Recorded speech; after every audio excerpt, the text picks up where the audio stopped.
Welcome to Imprint, a podcast about creating a home and life you love. I'm Natalie Walton, an interior designer, stylist, and best-selling author focused on an holistic approach to homes. Each week, I'm sharing insights and interviews about the creative process to help you enhance both your interiors and well-being, as well as provide you with the tools and resources to make considered and sustainable choices with all that you create. If you want to get to the heart of what your style is and how to express that in your home, then I'm excited to share some free resources with you. When you pre-order my new book, Style: The Art of Creating a Beautiful Home, before its worldwide release on July 5, you will get instant access to some free bonuses. First of all, you will go into the draw to win one of 10 places in the Styling Masterclass, valued at Australian $799. Secondly, you will get a free workbook on how to find your style. This is basically taking the ideas behind the book and helping you apply them to who you are. And finally, you will get instant access to 3 styling insider guides, including how to style step by step, walking you through how to style a space, a styling checklist, what you need to make sure you have in each space, and your essential styling toolkit, which includes the essentials I have in my home that help me always be ready to style my spaces. Just a reminder that these free bonuses are only available when you pre-order my new book, Style. All you have to do to claim your bonuses is go to nataliewalton.com/stylebook and enter your receipt or order number from your bookseller, and you will get instant access to the downloads and will automatically go into the draw for the giveaway.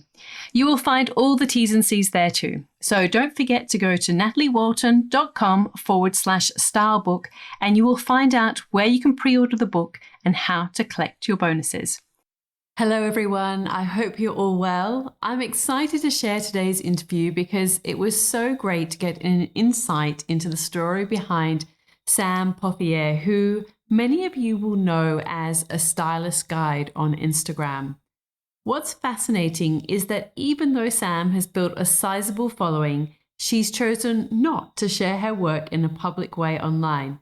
Instead, she's built a thriving business on the back of word-of-mouth recommendations, which is seeing her designing projects in California and New York. Quite a change of scene for a woman who grew up in Melbourne. Oh, and before we begin, I should add that this is actually the second time we've done this interview. The first time we had a technical issue with the recording, so I'm thrilled that Sam agreed to come back and share her story again.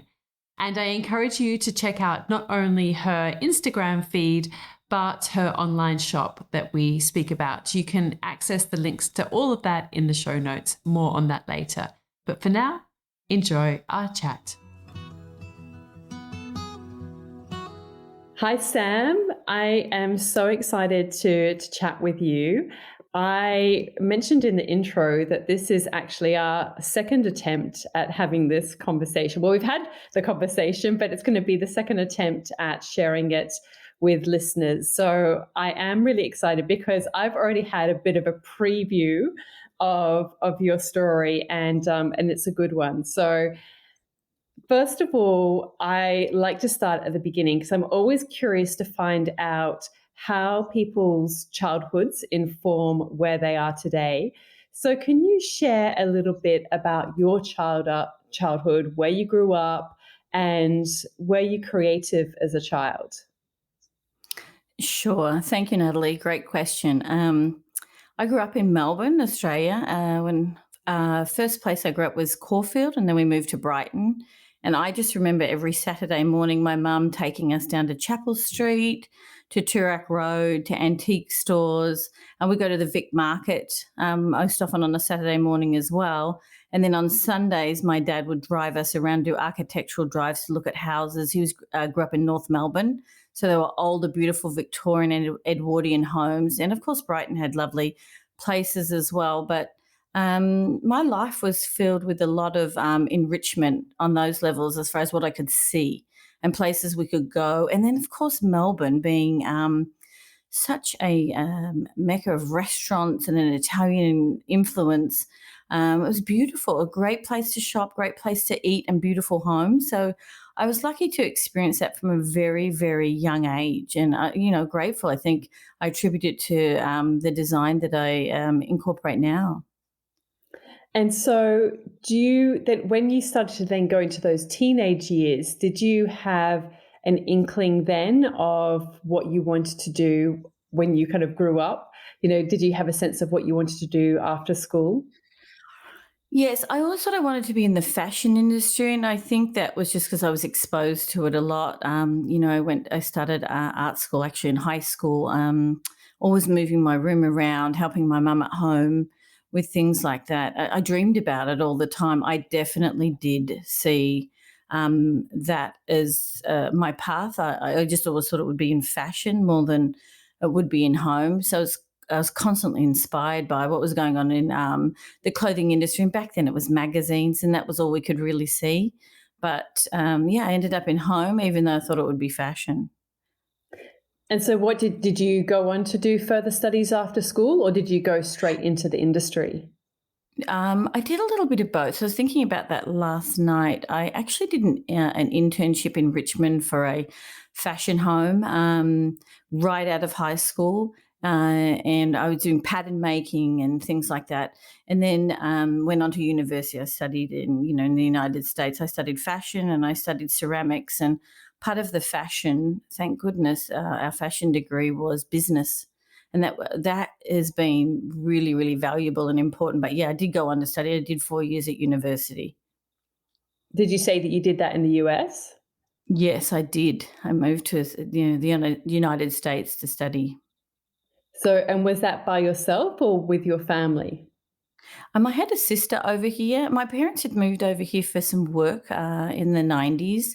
And I had a sister over here going to university, and she's like, "Well, why don't you come over too?" So I did. I came over and started studying with her. So I did have a sister. And I have one here still now that lives close by in Newport Beach. But my mum and dad and two sisters are still home in Australia, in Melbourne.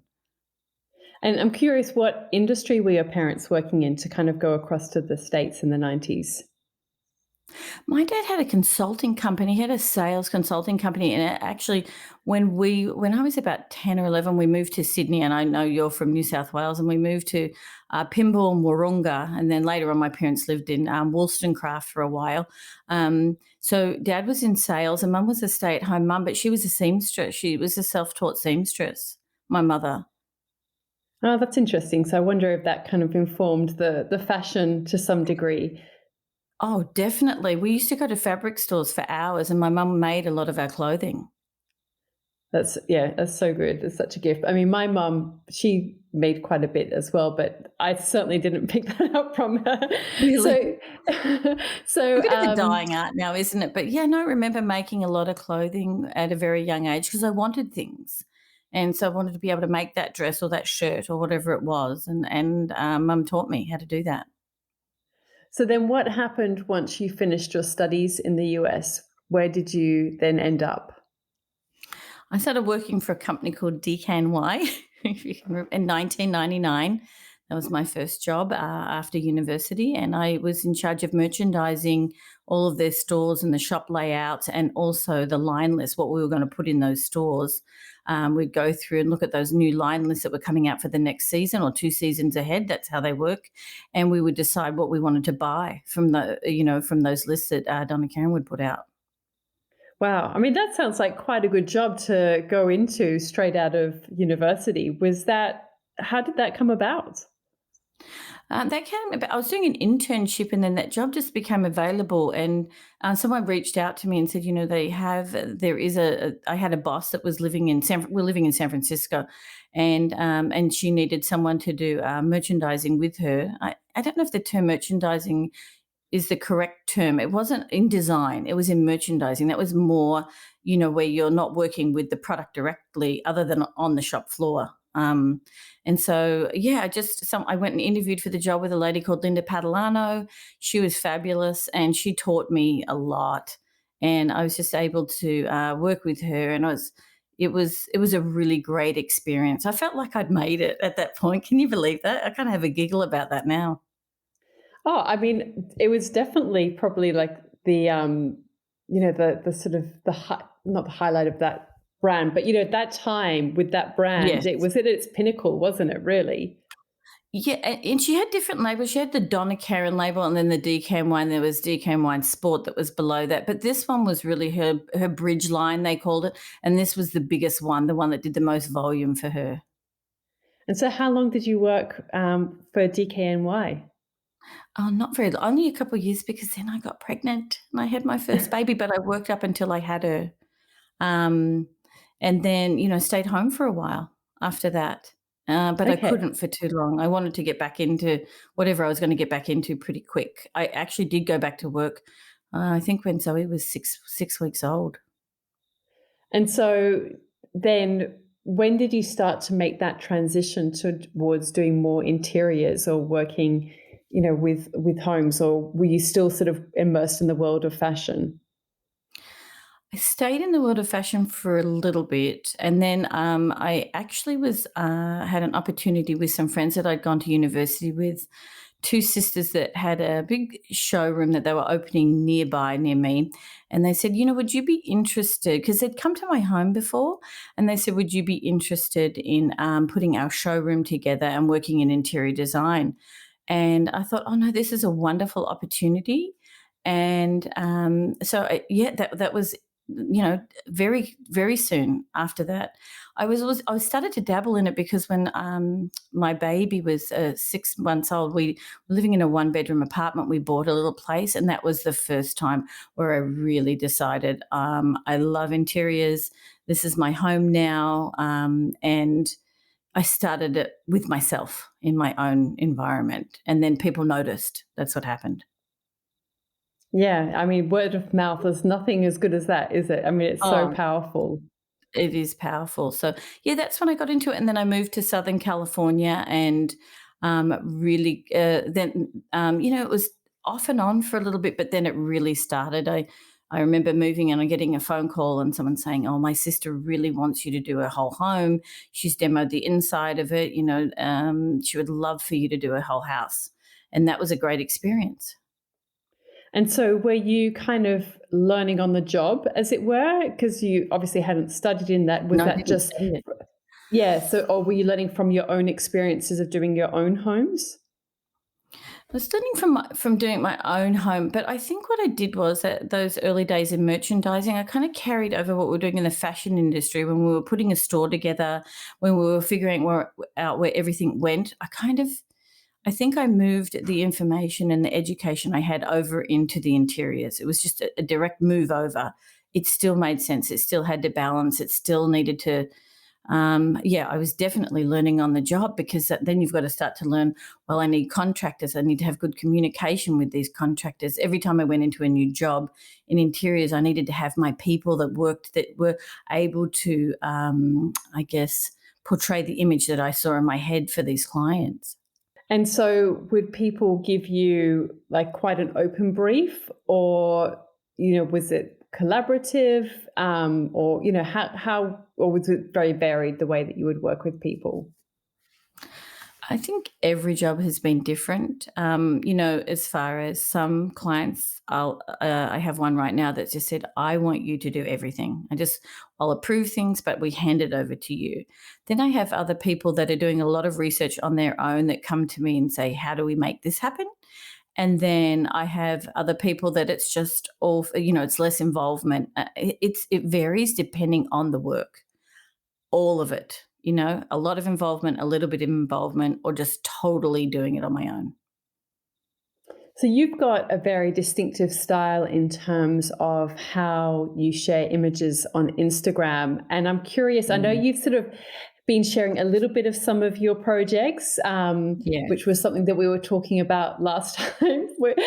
Yes. And I'm glad to see that you've been sharing some projects since then. But would you Mhm. say that what are some of the key threads that are throughout your spaces? Do you think that your Instagram gives a kind of a good indication of what your interiors are like in general?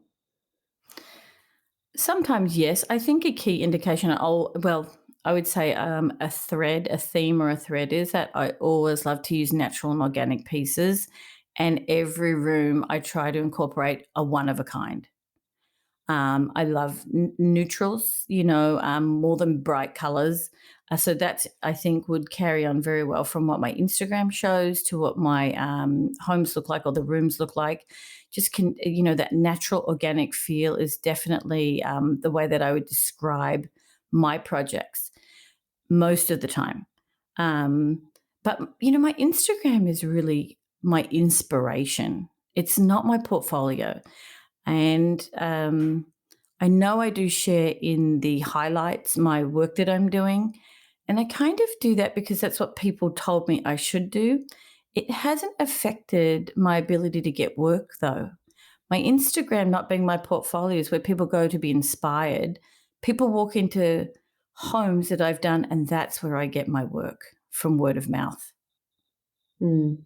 It's so powerful, isn't it? Because I hear all the time of people who wanted to do interiors, whether it's styling, whether it's decorating or design, and people can get really caught up in, what sort of qualifications do I need? What course should I Um, do? All of this. And yet, really, I mean, obviously, if you don't have a knowledge of the basics, then, those things can help. But there's so much to it that you don't I think if you've got the confidence in your ability to make a decision, then you don't yeah. necessarily need to do that. Would you agree with that? Absolutely. I think that design is design. Now, I have a principal designer that works for me, and she studied graphic design in London. She's from Belgium, and she worked for Rip Curl and a couple of other people in graphic design and pattern. But she understands the principle of design. Um, and it can carry over into all different areas. No, you don't have to have a degree in interior design or fashion design or graphics, but definitely some classes are always helpful and some form of design. If you're good, you're good, in my opinion. If you're good at design, you're good at design. Yeah. I mean, it's interesting because I've been so immersed in this whole world of what is style and what is styling and how Oh, to elevate yeah. your spaces with my new book. And I've kind of been immersed in writing that since we last spoke. And Right. I'm curious, how would you describe your style? Like as what I how I would, are you talking about an interior when you say how you, or just me Yeah, as an yeah, yeah. individual? Well, could be both. Both. Sometimes I there's overlaps. Yeah, I think if you were to say to describe myself, in a few words, I would probably say that definitely, as we discussed, a very natural, organic feel, very laid back, very, very laid back, like very put together, very pristine, very tight images. Tight homes are not something that I'm comfortable doing. I think people need to live in their homes, and so I think it needs to be livable. And so there's that laid back feel, I think, in the work that I do. The organic pieces that I incorporate. So that's definitely my style, and in my clothing too. I often pair a really nice Isabel Marant shirt with a pair of old vintage Levi's. Yeah. Do you think I think that it's carries, yeah, over into the home as well. Yeah, I'm curious because obviously you're an Australian living in California. First of all, I'm curious, how are you received as an Australian from a designer point of view? Are people open to that or excited about Mhm. that, or is that a bit of a obstacle that you have to overcome? And well, yeah, maybe you can share that experience. Okay. I think it's a benefit to me to be, if I look at in some of the questions aloud, what would your young self tell you? How would you answer questions of if you were young and you could do it again? I think the most valuable thing I have is that I'm Australian and the different exposure that I had. Because if you look on Instagram now, a lot of the local designers that live near me are all doing very, very similar projects. I am not doing projects that look like theirs. So I think it's an absolute benefit that my background of where I've come from has been so different. And I think my client is looking for that. So it's been really helpful to not to go a little left of center and to do to thine own self be true. I always remember that. I think of Hamlet, and I think when Polonius is telling his son when he goes off to college, to thine own self be true. That's what I have to do. I don't have to be like everybody else. Yeah, I mean, it's so true, but it's not always easy to do, is it? I mean, No, it's actually really hard. It's hard and it's slow. And I always tell people it's really hard until it gets easy, yeah. you know? And so you have to work harder because I don't do things instinctively the same way as other people want to do them. Photograph the work, take 3 days out, style it, stage it and style it, remove all the staging and styling that the homeowner doesn't want, and then put that image up on Instagram. I mean, it doesn't make any sense. I have Australian followers and I have European followers. They're not going to ask me to come and design their home. So I don't necessarily need to have an image of all the houses I've done on my Instagram because that's not my way I find work. And I'm okay that I'm looking a little different to everybody else. That you can distinctively say, now that's Sam Pothier, a stylist guide, as opposed to some of the other designers. Can't always tell them apart. Yeah, yeah, no, it's interesting. And I guess the other part of the Australian question that I was going to ask you is, do you think that that natural sort of aesthetic, laid back, is informed by your sort of years growing up in Australia? Absolutely, because if we think of Australians, where do we live? We mostly live coastal, correct? And I think when you live in a coastal environment, which is what I live in, it becomes more laid back just sheerly because of your location. And, there's sandy feet, all the time. There's beach going all the time. Our environment is outdoors because of the weather, but that was like Australia too. And a lot of Yeah, the homes in Australia were very old, especially in Brighton, a lot of older Victorian homes. So things couldn't be perfect. So there had to be that laid back feeling about it, didn't they? Because we're outdoors people. We love to go to restaurants. We love to shop. We love to be outdoors. And so that creates somewhat of a laid back environment. yeah. And so, can you share a little bit about your process when it Sure. comes to designing spaces? And yeah, just kind of walk us through it a little bit. Mhm. What you do, what's one of the first things that you do? Yeah, just walk Yeah. us through the process. Yeah. And I'll start by saying again, my clients come to me through typically seeing a home that I've done. So, they'll contact me normally, or I'll have someone that says to me, oh, so, my friend would like to get in contact with you. Are you busy? You available to take somebody on right now?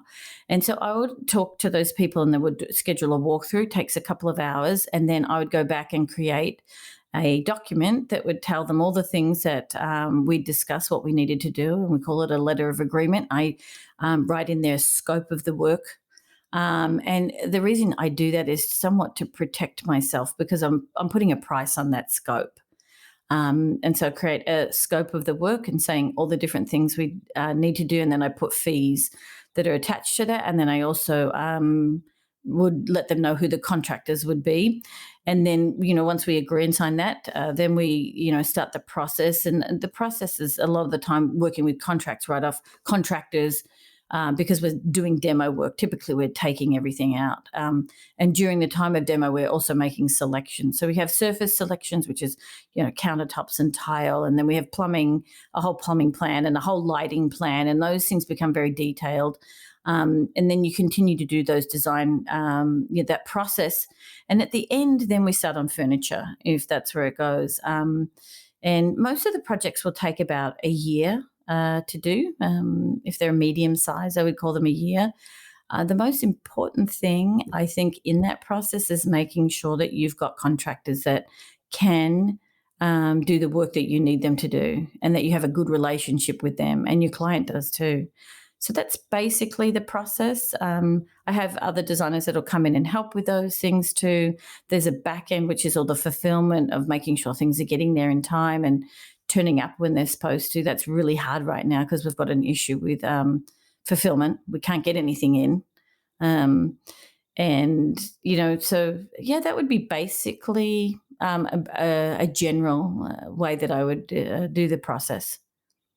And what about charging? I mean, that's always Mm, something that so many people struggle with. I think particularly when people are yes. starting out and knowing how much to charge, or Mhm. because I mean, design can be like a piece of string. You're like, it's got no end. You Yeah. can be searching for ideas and drilling down on your concept, and how have you approached that, and what are some of the lessons that you've learned over the years about what to charge, and how much time to spend on a project, and maybe even giving yourself constraints about knowing when to stop.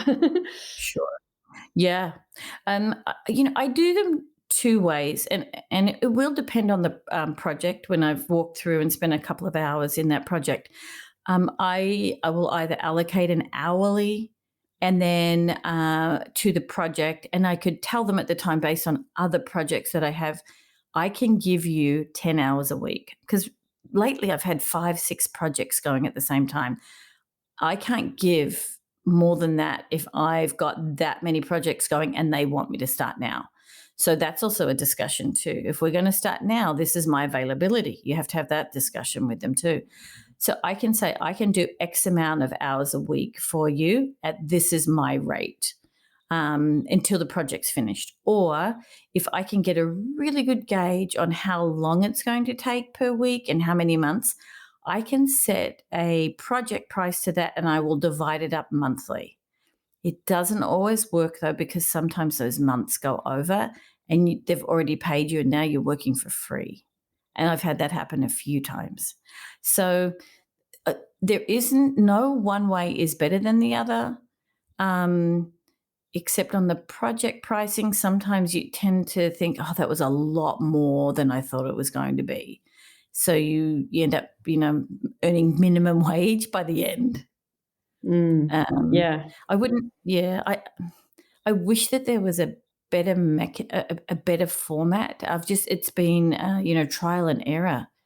Trial and error. And yes, you do have to set limits. Like I'll get people who will text me at 7:30 in the morning or call, and I'm getting my boys ready for school at that point and making lunches. And, I like to go and do yoga in the morning and certain things. And you do have to set boundaries with clients because some clients will not, they'll take whatever they can get.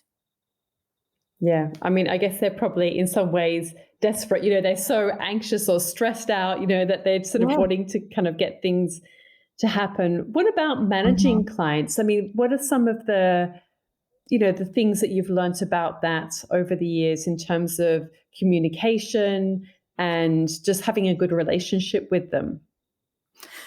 Yeah, communication is really, really important. And what I found that has worked really, good for me, I will do. My schedule is as such as some days I'm in the field. I call it where I'm at clients' homes, but I also work from home a lot because I am finding product, and I am on the computer doing research, and I'm doing letters of agreement, and I'm writing lighting plans and tile plans and surface plans. So there's a lot of behind the computer work as well. I think that, over communicating with your client and I like to set 1 day a week where I work with them. So one client will be Thursdays, and we can kind of count on that. And you spend that day with that client. They can ask all the questions they want. Um, but I think too, I have a tendency, because I'm a bit of an empathic person, to become really close friends with my clients. So you do become honest with each other when you're friends, and telling them the good and the bad. But there's some people you have to have stronger boundaries with than others. But if I give them the time they need, they're pretty good about leaving me to have my time in the evenings and everything too. If I provide during those day hours what they need, and they do require a lot of communication, a ton. Mm. What about sort of dealing with trades and contractors? How Hmm. have that can be, challenging. I think particularly for people Oh who are yeah. creatives and who are, really interested in visuals, and, you're kind of in that headspace of what it's looking like. And then you've got to get sometimes really technical, really practical, Hmm. and talk their Yeah, language. How, for how sure. have you managed that over the years?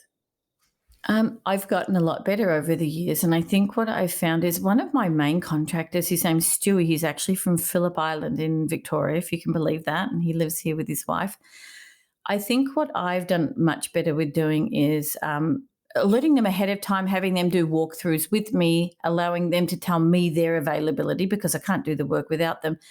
And then my design ideas, when they come to fruition, before they come to fruition, they're there. I have to check with the contractor that it can actually be done. Does that make sense? So I Yeah. might choose something and they'll say, Sam, electrically that cannot be done, or we've got a wall that it comes up to this position on the baseboard and we just can't do a return like that. So there's a lot of um, communicating with that contractor ahead of time to make sure when I present to the client that it can actually be done. Because some things that I have in my mind can't be done. Um, and so and then I do have one contractor that really wants to be involved and control all design as well, and he makes a lot of suggestions. They're not always necessarily suggestions that I would have made, so I wait and I allow him to make those suggestions, and then later on in talking to the client, I will make my suggestion, and at that point, it can be the client's decision. But that has to happen sometimes too. I have some that give me total free range of all of the decisions, and then some that really want to be involved. And I have to learn when to hold back when the client's standing there, and then communicate with the client later on that that wouldn't be how I would do it. Yeah, gosh, so many So lessons in there's that. yeah, the design part I tell people is, yeah, you want to do all the fun part and then pick the furniture and pick the decor and do the styling. That's about 10% of my job. Yeah, but you still love Yeah, I it? do because I really like my contractors and I really choose my clients well too. Well, they choose me. And sometimes it doesn't work out. I can tell sometimes it's probably not going to be a good fit just because how they want it to go and what they want it to look like. And it's not always a good fit. But I choose the projects that I love. Like right now, I'm doing one in Chelsea in New York City. And I was grateful that I was offered that opportunity. So I'm spending some time in New York right now. It's a wonderful opportunity for me, and I love the people that I'm working with there. Oh, that's wonderful. So you mentioned that you've got someone that works with you. Is it just one Yeah, person, or are you kind of starting to accrue a little bit of a team to help you yeah. out? I've Because got a it little sounds bit like of a you've got a lot team. on. Yeah, I've got a little bit of a team, but I have one that's really my main. I would call her my principal designer, Alex, and then some other people that help. And then I just launched a website, so someone who does the graphics for that, and then the back end. No, yeah, I'm developing a little team. You have to be careful because for me, I like to not have I don't want to work 60 hours a week. So how do I then hire somebody to work full time if I'm not working full time all the time? And so I want someone who's flexible, and my principal designer is very flexible with the hours and the way the schedule goes. If it's someone who's looking to 40 hours a week every week and on a salary, that's not how my work works all the time, you know. Yeah, I mean, it's good that you're very clear with yourself about what's important to you in terms of your work-life balance, I guess, and what is important to you. Has that always come quite naturally to you to set those boundaries, or have you kind of been burnt a little bit and had to pull back? I think both. I think I've always wanted to be home with my children. That's really important. Part of who I am as an individual is my family, and they're my prized possession. And I think no greater work is done, other than the work within the four walls of your home, whatever that might be. I think it's the greatest work you do to produce, to eventually see the fruits of your labor, as they grow older. Um, both. I've also had times where I've had to do a lot of things, a lot of work on, and I've had to have help. But thankfully, I've got a great partner. My husband's wonderful. And if I'm not going to be home till later, he can come. I think since COVID, we've been so lucky to be able to work remotely. And so I have the opportunity now, or the privilege now, to have my husband. If I'm going to be late, he comes home. And then when the kids come home from school, he's here. They just want a body when they come home and a snack. But yeah, it's definitely a challenge. It's definitely a challenge, but it is my priority. And have you had any mentors in terms of, interiors and design, or was that more when you were working in fashion? You know, I'm sure you've heard the name Becky Owens. Becky's a Yeah. very good friend of mine, and she lives close to me.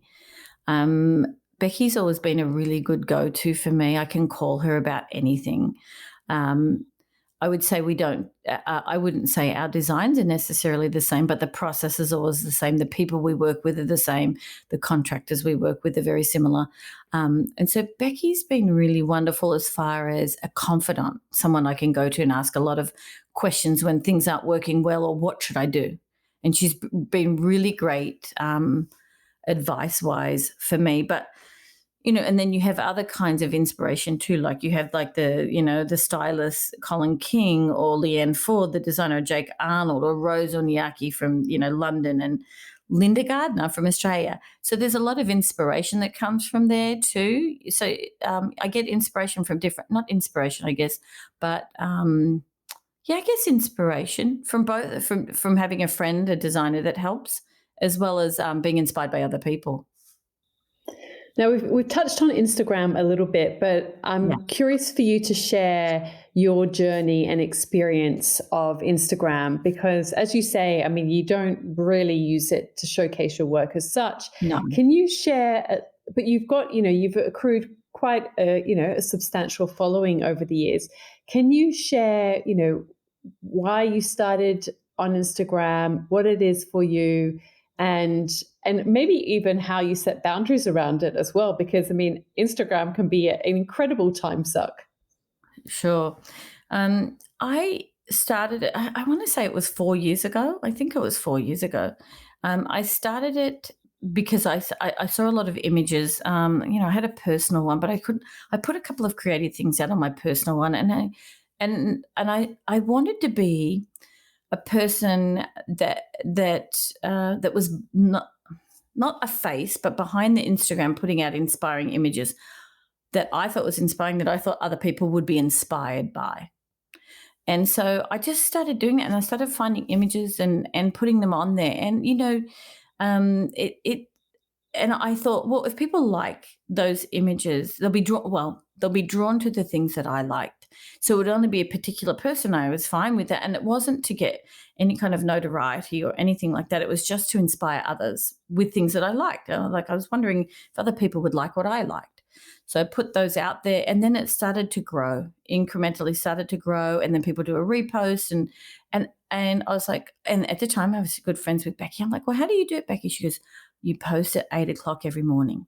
I said, okay, so I'll post. Becky posted, I posted. And so I was learning a little bit from her, and I was looking at what she was doing. And all of a sudden, I just started to get into my rhythm of finding an image the night before and posting. And then we got to a point, do you remember, where we could finally do the carousel, where we could scroll through. I'm like, what if I was to get a main image and then pull 3 or 4 off of that could be incorporated into that image, whether it be a color or a theme. And that would be even more inspiring if we scrolled through. And then what if part of those scrollings were put in a grid that were an expansion again, and where things felt very cohesive together.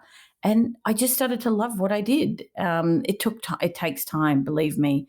I spend time on doing those things, but I've, again, to thine own self be true, I've stayed true to what I really like as the main image, some carousels that involve that in a grid, in a story on that. And that's kind of how it evolved. And we would hashtag back in the beginning. I don't do that anymore. I used to write a lot more. I write less now just because I'm busy. But yeah, heart and soul into my Instagram. I'm very pleased with the result of my Instagram. I love it, and it's a community of people that communicate back and forth, as you well know. We might not know each other, Natalie and I. We don't know each other as individuals of meeting, but we know each other through Instagram, don't we? Yeah, no, I mean, I've been in contact with so many people in that sense. And I mean, I kind of go backwards and forwards between, remembering and realizing that and thinking what value it's added to my life. And then I have other Yeah, moments where I think, oh my gosh, it's just such a time suck. I know it is. And it's not that, and Instagram isn't kind to you when you take a step back, because of the algorithms. Like if you take a couple of days off, you could lose hundreds of followers Mm. if because you're not showing up in their feed. So it's the algorithm really doesn't do you a favor if you want to take some time off of that. But again, if because it's not my source of income from there, I can take that time off when I want to. But I find myself coming back on because I also love to be inspired by what other people are doing. Yeah, I yeah. want to look on. I I want to see. What's Natalie doing? I want to see. Um, have you been approached by brands or any other people? I'm just curious, for them All the for you time. to, okay, and you're Yeah. not interested in doing that?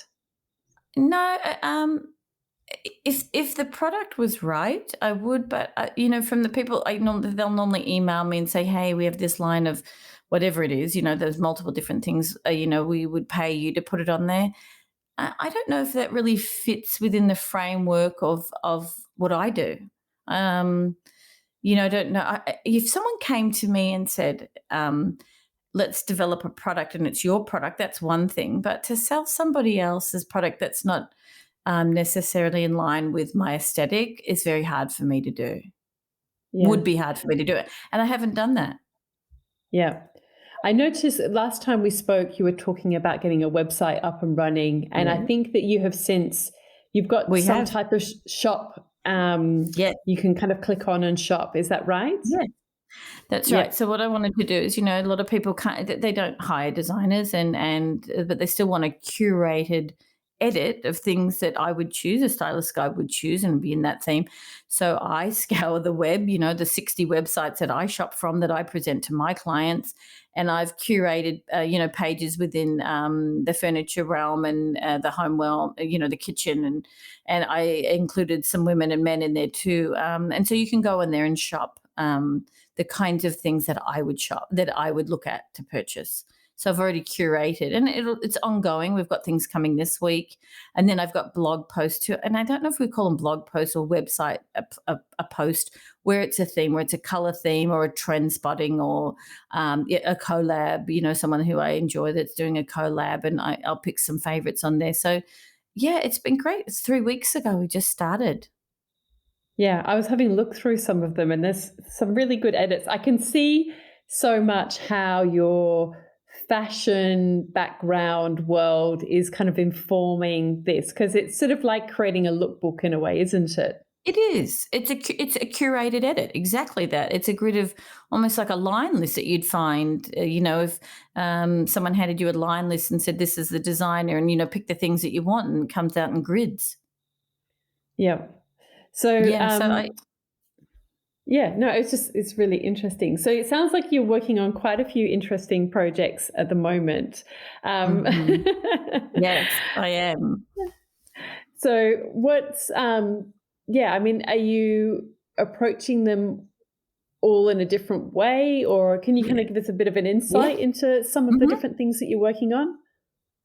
Yeah, so I have I'll start with I have a home that's on the bluff here in the beach nearby that we took it down to we took it down to the ground and we built it back up, and we've been working on that for a year. That's probably going to finish up in mid-July, and that was every selection that you can make. We had to make down to the hinges on the doors, to the casings, to the baseboards, to what is the beam finish in the ceilings, and how high does everything go up, and the casting of the fireplace. So it was every single little decision for those clients, and they're from Seattle, and then they'll be moving here. So did a lot of decisions remotely. I have another one I'm working on that's a cottage, a 1940s cottage, and everything in there. We've got lots of old family pieces in there. All the upholstery is custom with beautiful florals and vintage patterns and wool. And we took the interior down on that one. We're just starting to build it back up now. We took some walls down. And then I'm doing the Fashion File, which is in New York City. Fashion File's a company that buy pre-owned high-end luxury purses and watches and jewelry, like Cartier, Tiffany's, Chloe, Gucci, Hermes. all of those high-end lines, and they when it comes in, people sell to them, and then they clean it, and then they sell it back on their floor sometimes more than what they retail for. And so I'm doing those showrooms and the VIP rooms and stuff like that for their Chelsea, New York location right now, and a couple other new ones that are trickling in that will be remodels as well. I'm just curious, what kind of programs and tools do you use when you're designing? So, SketchUp is really, really important. All of my other work is Google Docs. All of my invoicing, all of my room by rooms are done in Google Docs, and I would just use a document or I think tool.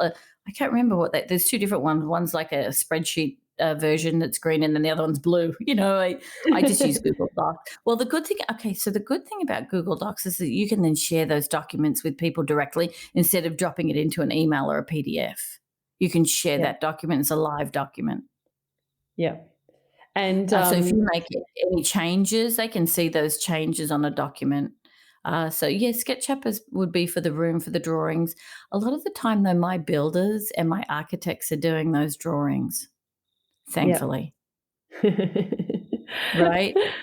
But that's another thing, Natalie. Hire people that can do the work that you can't do. I've learned that. I've learned the hard way that there's some people who do things a lot better than I do, and then you hire them. My other designer does it. She's very her skill set on drawings and things like that are way better than mine. And how did you find her? I found her because she was buying for a store downtown, and every time I went in there, I love the procurement of all of I love the selections that were made there. And at times she'd be in there. Her name's Alex, and we became just good friends. And sometimes she would come and surf. She did longboarding. She's come down to the beach with us, and then she works for another Australian company. She worked for another Australian company too that was here, and then we were just chatting one day, and I said, I've got these ideas. And she said, I'd love to come over and help you with that. And I was right at a point where I was ready to expand. So I just found her as someone that locally in my community. So she lives in San Clemente as well. Yeah, yeah. I mean, that's always, such a big thing, isn't it? When you sort of take that step to hiring people Oh, to it's work scary. with you. Yeah. And you sort of want to Hmm. get it right. And, Yeah. um, then it needs to help you rather than you feeling like you're, managing people or, yeah, there's so much into it. Yeah. And you want to find someone too that will do the grunt work that you've had to do, and not say, I only want to be part of the design, because I'm not only part of the design. There's so many other things that go on. And they have Yeah, to be willing yeah. to do that. But I have other designers that come to me all the time that say, oh, I want to come and work for you, but they only want to do the design part. Mm. So I'm And that, curious. I've asked you about your kind of Australian connection, but I'm curious about what do you love about where you live in California? What's give us an insight into what's life like mm. there. So San Clemente is called the Spanish village by the sea. So there was an architect called Ollie Hansen in the early, it would have been like early 20th century, that developed this little place down here. And it's just, it's about an hour and a half south of LA. And some of the houses are older, and then a lot of people, there's new builds in this area, but it's just such a beautiful surf culture, but a creative surf culture. It's probably like Byron Bay, you know? Mm, Um, and we chose this. My husband and I chose this life because we'd lived in the city, or for my husband's work, he needed to be in the city because of what he did. But we've made the choice for him to work nearby, and maybe not so many hours, and for me to do the work I do. And I love to take on local clients. I know the area. I understand the architecture here, and I want to have clients in San Clemente or Dana Point or Capo Beach or Newport Beach or Laguna. That's where I want my clients to be. I know the environment. I know contractors in this area, It's beautiful weather, it could be tropical, but it's also cool. There's modern houses next door to like Spanish houses. It's beautiful. It's beautiful. You have to come visit. Yeah, no, I'm painting a picture now, because I'm hoping to get across to the States to do some book launch things. So maybe I can make it happen. Oh, But that's great. yeah, I have what's a your house wonderful like? place. What my house is a Spanish. My house is Spanish, definitely Spanish. It's got the rounded arches. It's like a plaster on the outside, like a light creamy plaster. It's small. It's not big. I've got the terracotta tumbled tile originals, um, and it's kind of like a little hodgepodge of things, archways going in to the doors and things like that. And I don't get a lot of time to spend on my home, but it's comfortable. When people come in, they can see that I put my heart and soul into this home, not only from the way it looks, but the way it feels. And I'm always cooking as well. I have a huge love for cooking. And so I really find that all senses important in a home.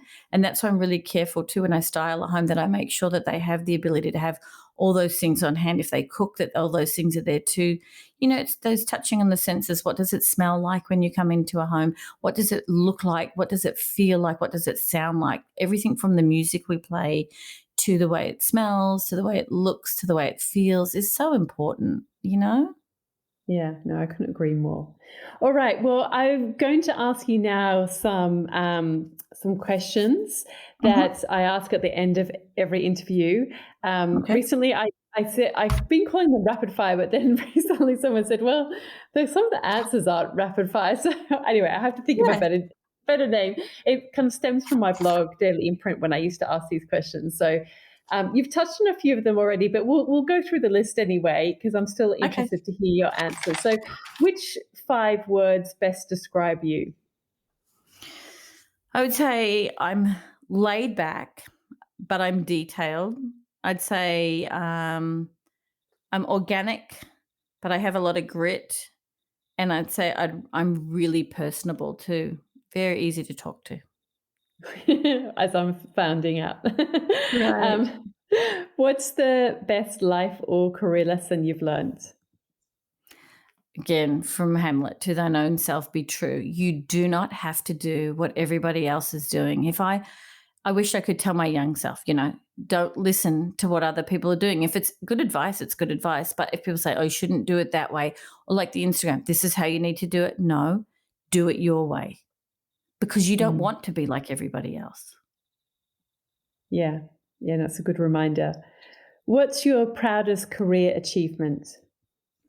Um, I would say the results, definitely the results of starting off small and building this little business to a point where it's really a substantial business now, of good results. When you walk into a home and it's a stylist guide home or a Sam Pothier home, that's probably my biggest achievement. And now launching a website in the middle of all this, um, um, yeah, that would be my biggest. And I think my Instagram too. I love my Instagram. I love what I put out on there. Yeah, I think that's the thing, isn't it? Like if you're not enjoying it, if it's not giving you joy, then it's perhaps not worth it. But if it does give you joy, then that's good. I mean, go for it. Yeah. Well, and I think there's one other thing too, because if you do enjoy it, I think it takes a lot of hours to build a really good reputation and only a few minutes to tear it down. You have to have my achievement would be my reputation as well. Are you honest? Do you follow through on what you say you're going to do? And do you build those relationships with people? It's really a big accomplishment to have a good reputation. Yeah, no, I mean the fact that you've got so much work by word of mouth speaks, volumes.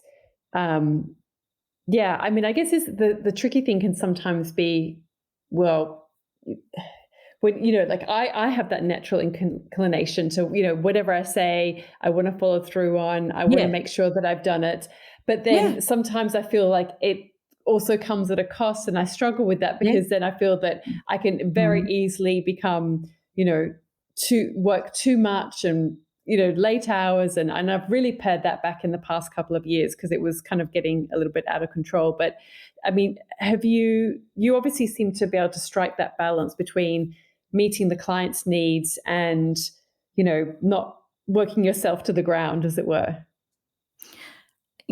Most of the time. I mean, you learn, don't you? You learn that you can give so much of yourself, and sometimes you're exhausted at the end of the day, and it's at some cost.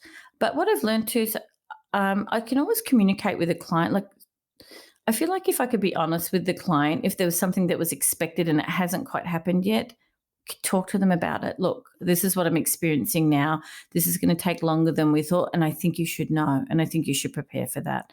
And guess what? They're always really understanding. Mm. It's Yeah. when you say Oh, nothing and they have the expectation, that's where your reputation is at stake. I think when you don't communicate with them and they're expecting things. yeah. Yeah. It's like that honesty is the best policy kind Yeah. of idea. All the time. All the time. Don't, you know, under promise and over deliver is way better than over promising and under delivering. Yeah. No, absolutely. What's been your best decision? In life or in work? Yeah, either.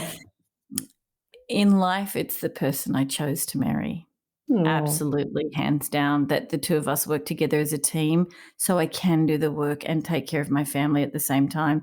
And he wants my success. He wants me to be successful as much as I want it. He's my biggest cheerleader. is he So American? he is. He's from Northern Yeah, California. Yeah. Yep. And yeah, he does not. We're nothing alike. He's in he's a CFO. He's in finance. yeah, yeah. That's beautiful, though. Um, Mm. who inspires you? Natalie Walton. I can say Oh, you, Natalie. You do great things too, Natalie. You've got a store, you've got books, you do your styling masterclass, and I love that. And that kind of inspires me to do the design work, to do the Instagram, to do the website. We can be multifaceted. We can do different things. No one should tell you, well, because you used to be in books and you're a writer, that you shouldn't really be in design or run a store. It's not true, is it? yeah. I think So that has definitely, in the past, like 5, 10 years, I think what we can be has really expanded. I think there was a time, I know when I was younger in my career, it seemed that there was like, you've got to stick to this lane. If you're a yeah. writer, you can only be a Mhm. writer, or you're a creative, Yeah. or you're a this, or you're a that. But now you can be so many things. That's right, and you can be a writer, but why can't you be a creative? Why can't you be someone who's really creative in writing as well? I have other people that inspire me. Like, look at Leanne Ford. I love the way that she used to select things, and her husband owns Buck Mason, a menswear line as well. But Leanne's done a line for Crate and Barrel, and I've always loved Leanne. Or Jake Arnold, he just did a bedding line. I can't remember who he did it with, but he did that, and then Linda Gardner from Australia, who does, she curates hotels and different things like that, and little bed and breakfasts. I think you can be inspired by people who do multiple things. I think it's wonderful when people do multiple things. Yeah. Yeah. No, me too. What are you passionate about?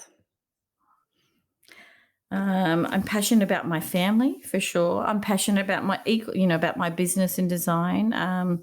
About being by the ocean, anything to do with the ocean and surfing. My children surf, my husband surf. I love old film. I love photography. I love ceramics, and I love travel and collecting. Travel's been a big part of. I think that when we're designing homes, I think travel is a huge influence. If I've only seen California, my views are very limited. If I've only seen the country of Australia, my views are limited. The more you travel, the more inspired you get to incorporate things into my design work. Yeah, no, I love travel as well. And I'm one of those people that I take like funny photos of like a light switch or, the Yeah, grate the in the wall, floor, the wall treat, yeah, the wall treatment somewhere. No, a type of it is. plug or something, Yeah, weird things. well, because it's different to what you have in your own home. Yeah, I love it. I get so Yeah, excited and you about wanna those remember things. that, and you do a little edit and you put it out, then it's really cool. Some of the little things that you find are so unique to you it's inspired design from Yeah, somewhere. yeah. So what dream do you still want to fulfill? A couple of things. Two things that I have in mind as I've thought about it. Number one, I would love to do a product. I don't know what that product is, but I would love to do a product, something to do with the home, an interior product. Um, and number two, at some point, a book. I'd love to do a book. Yeah, I could see that, definitely. Yeah. And so go on. Was you going to say I anything I was else going to say, I'm about going to come to you when I do that because you're the expert, right? it?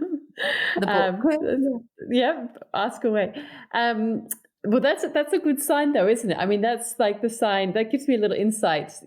That when you want to do something, you seek out who can educate Absolutely. you or help Yes. you, or and that sort of that mindset of kind of approaching people and seeking help and seeking advice, like that gets you far, doesn't it? You learn so much that way. Yeah, and I think that it would be very narrow-sighted to think that we knew it all and that we don't that we could do something on our own. Nearly everything I do is a collaboration with somebody with something, or I found our inspiration is from other people. Find the people that are the best at what they do at something you're interested in, and pick their brains, or sit down with them and search them out and get as much information from them as you can. Yeah, no, completely agree. So what are you reading at the moment? I always have a little book by my bed, and it's called The Timeless Way of Building. It helps me with building, and so I read that. Another good one I'm reading right now is Let My People Go Surfing, and that's through the gentleman who started Patagonia. Um, it's about his work culture, his balance of work life culture. Yep. Atomic Habits, I found, is a great book too, where you attach other habits to the things that you're already doing if you want to improve on your habits. I read things about like Elon Musk by Vance, or The Promised Land by Obama. I listen to books more than I read. I do have some on my bedside table. I've got a good stack, but I do listen to Audible, when I'm driving or taking a trip or something like that. I do Audible quite a bit. Yeah, I like listening to Audible for long car journeys. It's if Yeah. I'm driving to Yeah. my mum's or something like that, I always love Yeah. it. Um, what are you listening to? Do you listen to any podcasts, or are you more of a music person? I'm definitely more of a music person because I think by the time I'm reading and I'm writing all the things behind my computer, at some point I haven't gone down the podcast. Other I listen to the ones that you have, but I do have a friend called Mary Alice, and she does have a podcast called What Now, and it's something completely different. It's got nothing to do with design, and it's just a little bit more when things happen in your life and they don't go the way that you thought they would with your children or your family, or crisis and things like that, and just how people have handled it. She interviews a lot of people that have gone through hard things.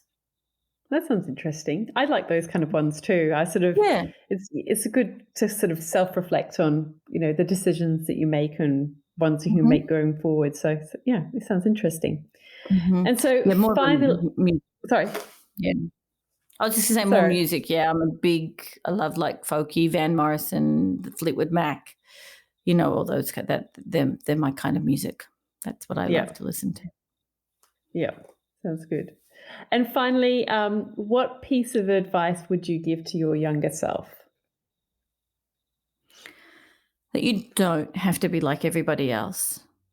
You know what? If you feel like it's something you want to do, and it's who you are, and to the core, go for it. Go for it. Don't. There's never going to be a good time. Don't sit back. You're going to have failures, and be prepared to have the failures, but you've got to go for it, and be you.